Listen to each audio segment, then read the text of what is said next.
Noi diciamo che i cittadini immigrati possono votare quando diventano cittadini italiani, cioè dopo 10 anni, punto. Questa è la legge in Italia. Tutte le altre divagazioni sul tema non rientrano nell'opera che stiamo oggi eseguendo. Per cui noi diciamo, la nostra visione è quella di avere dei cittadini immigrati che si integrano, che lavorano, che danno oggi il 5% del prodotto interno lordo veneto, che sono delle persone per bene, che hanno un progetto di vita, hanno i figli che parlano veneto, che giocano nelle nostre squadre di calcio.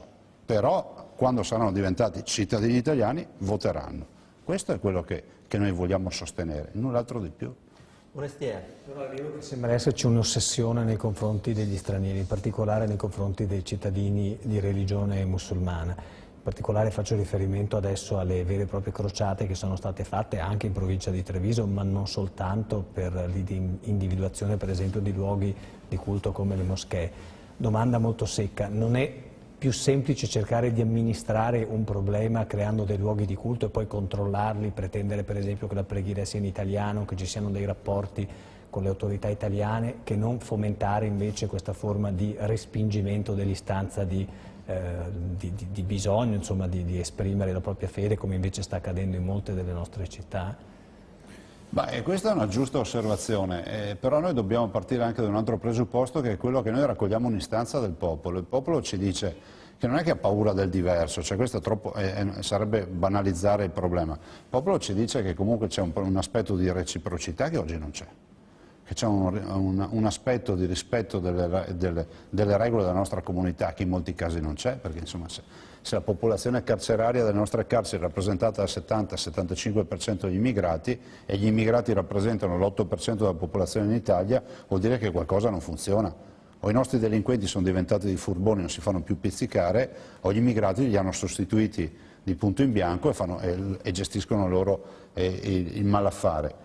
Io direi che poi rispetto al culto, cioè non lo dico io, ma noi cattolici abbiamo un riferimento religioso che si chiama Papa.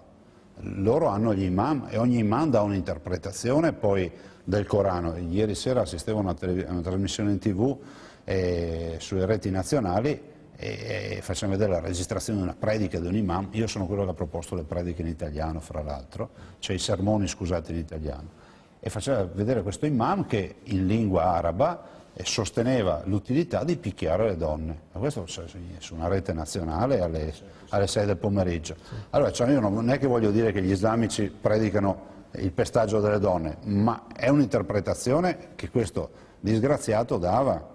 E giustamente l'imam presente in studio dice: ma io mi vergogno di questa gente, cioè non hanno nulla a che vedere con noi.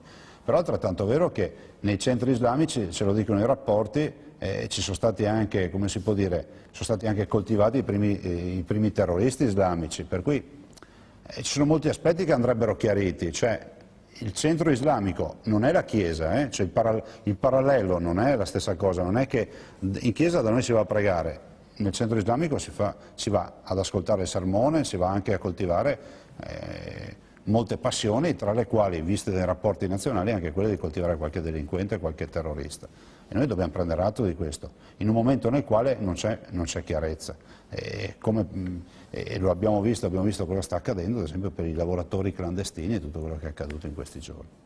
Ma lei, assessore di colore, nella sua giunta regionale lo accetterebbe? Ma noi abbiamo militanti della Lega di colore, figurati se abbiamo problemi di avere un assessore di colore.